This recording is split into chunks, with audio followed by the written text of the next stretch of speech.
আজকের এই পর্যালোচনায় আমরা ফিরে যাব ঊনবিংশ শতাব্দীর ঔপনিবেশিক বাংলায়। কথা বলবো একদম তৃণমূল থেকে উঠে আসা একজন অসাধারণ সমাজ সংস্কারককে নিয়ে।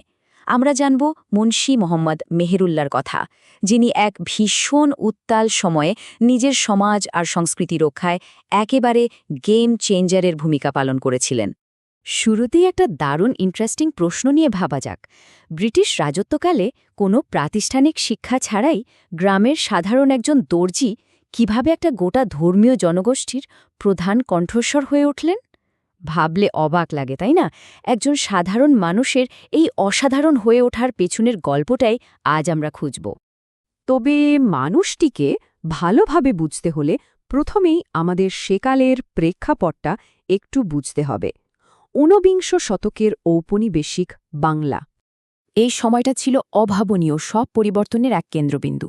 1813 সালে মিশনারিদের ওপর থেকে বিধিনিষেধ তুলে নেওয়া, এরপর 1829 সালে সতীদাহ প্রথা বিলোপ, 1835-এর সংবাদ মাধ্যমের স্বাধীনতা আর 1857 সালের সিপাহী বিদ্রোহের ব্যর্থতা।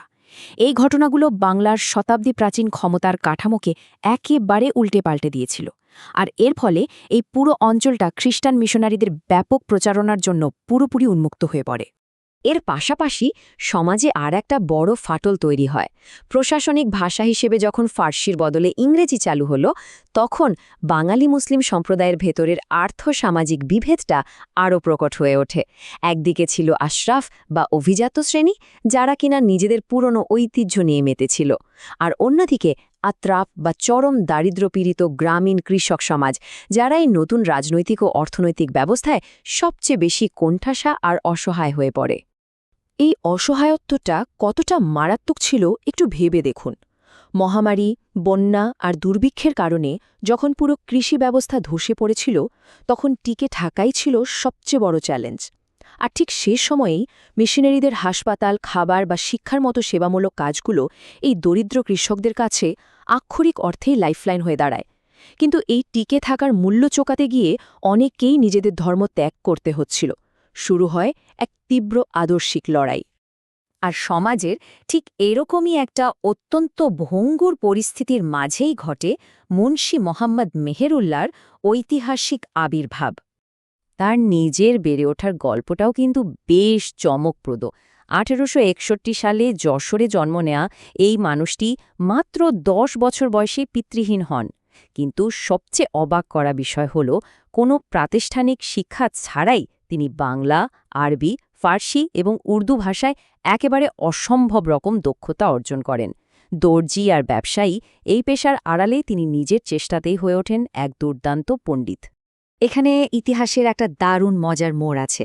যে মানুষটি পরবর্তী জীবনে বাংলায় নিজের ধর্মের সবচেয়ে বড় রক্ষক হয়ে উঠেছিলেন, জীবনের প্রথম ভাগে তিনি নিজেই কিন্তু মিশনারিদের সেবামূলক কাজে দারুণভাবে আকৃষ্ট হয়েছিলেন।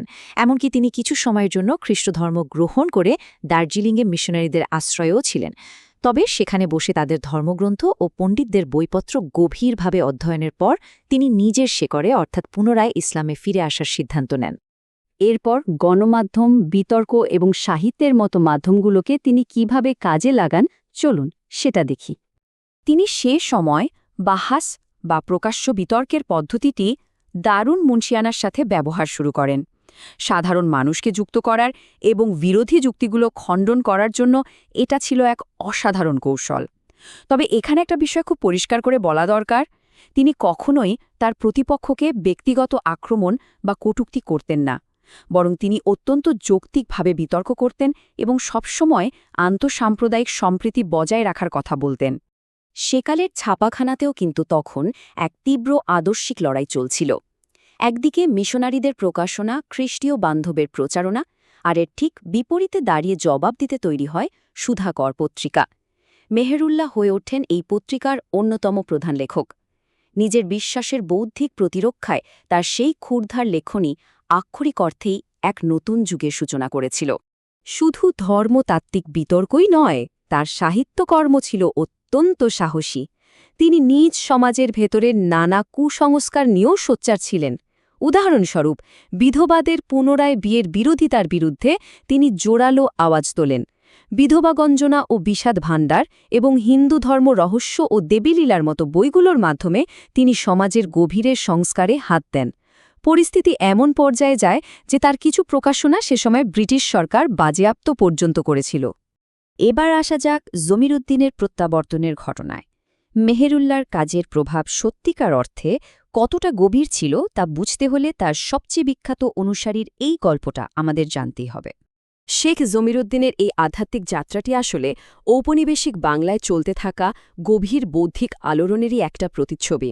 প্রথমে খ্রিস্টান হয়ে জন নাম ধারণ করা, এরপর এলাহাবাদে পড়াশোনা করে নিজেই একজন মিশনারি হয়ে ওঠা, এরপর আবার বাইবেলের বিভিন্ন লেখা নিয়ে সংশয় তৈরি হওয়া এবং ব্রাহ্মধর্মের প্রতি আকৃষ্ট হওয়া, সবশেষে মেহেরুল্লাহর একটি বিতর্ক শুনে এবং তার লেখা পড়ে জমিরুদ্দিনের জীবনে আসে এক বিরাট পরিবর্তন। জমিরুদ্দিনের নিজের লেখা থেকে জানা যায় যে মেহেরুল্লাহর নির্দিষ্ট কিছু সাহিত্যকর্মই ছিল সেই মূল প্রভাবক যা তাকে তার আদিধর্মে ফিরিয়ে আনতে সাহায্য করেছিল। বিশেষ করে রদ্দে খ্রিস্টানের মতো বইগুলোর যৌক্তিক বিশ্লেষণ তার মনের সব সংশয় একেবারে দূর করে দিয়েছিল। তবে বিষয়টা কিন্তু এত সহজ ছিল না। এই ঘটনাটি সেই চরম মেরুকরণের যুগে ধর্মান্তর এবং পুনরায় স্বধর্মে প্রত্যাবর্তনের কঠিন সামাজিক বাস্তবতাকে চোখে আঙুল দিয়ে দেখিয়ে দেয়। জমিরুদ্দিন যখন আবার ইসলামে ফিরে আসতে চাইলেন, তখন সমাজ তাকে সহজে মেনে নিতে চায়নি। এই প্রবল সামাজিক বাধা পার হতে শেষ পর্যন্ত স্থানীয় সম্মানিত আলেমদের হস্তক্ষেপ এবং সমর্থনের প্রয়োজন হয়েছিল। সবশেষে একজন সংস্কারকের উত্তরাধিকার। জীবনের চূড়ান্ত অধ্যায়ে তিনি এমন এক শক্ত সাংগঠনিক ভিত্তি রেখে যান যা পরবর্তীতে প্রজন্মের পর প্রজন্মকে পথে দেখিয়েছে। তুলনামূলকভাবে বেশ ছোট একটা জীবন পেয়েছিলেন তিনি, কিন্তু তার সাংগঠনিক আর সাহিত্যিক অবদান ছিল সত্যি অভাবনীয়। 1889 সালে ইসলাম ধর্ম তেজিকা সভা প্রতিষ্ঠা থেকে শুরু করে অসংখ্য বই লেখা, পুরো জীবনটাই তিনি এই কাজে উৎসর্গ করেন।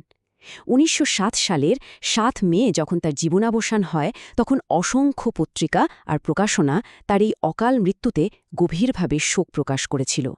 ইতিহাসে তার ওজন ঠিক কতটা ছিল তা আব্দুল হাইয়ের একটি চমৎকার উক্তি থেকে বেশ ভালোই বোঝা যায়। তিনি মেহেরুল্লাহর অবদানকে হিন্দু সমাজের সংস্কারক রাজা রামমোহন রায়ের সাথে তুলনা করেছেন। রামমোহন রায় যেমন ঔপনিবেশিক চাপের মুখে নিজের সমাজকে রক্ষা করার উদ্যোগ নিয়েছিলেন, মেহেরুল্লাহ ঠিক একই রকম যুগান্তকারী কাজ করেছিলেন তার নিজস্ব পরিমণ্ডলে।